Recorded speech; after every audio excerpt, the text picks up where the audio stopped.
Hello everyone. Haryana ADA की vacancies आ चुकी हैं।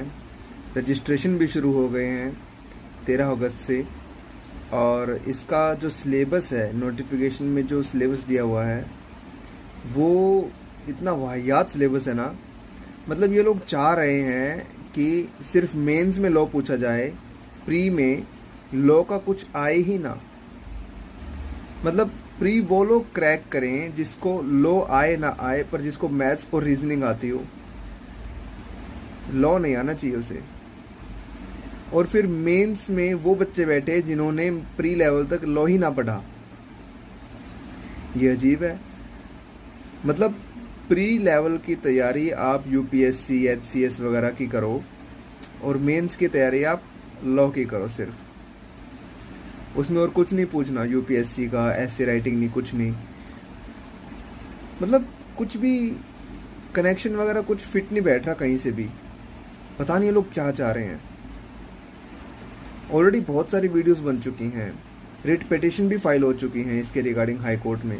अब देखते हैं कि हाई कोर्ट जो है यही सिलेबस के मतलब इसको अपहोल्ड करते हैं या फिर सिलेबस को चेंज करने के ऑर्डर करते हैं। वो तो बाद की बात है।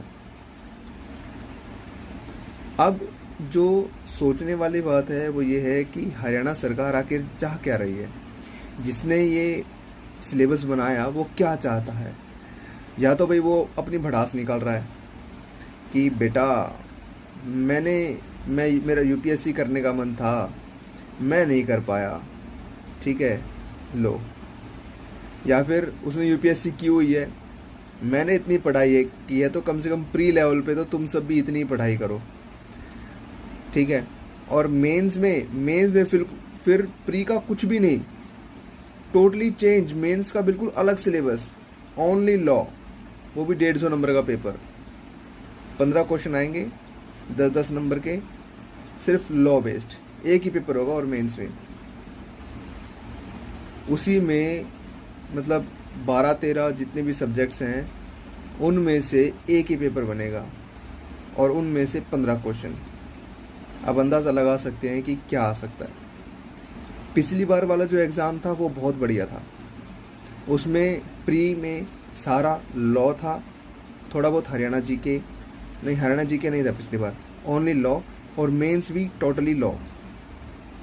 लेकिन इस बार तो इन्होंने यार बच्चों की उम्मीदों पर पानी फेर दिया।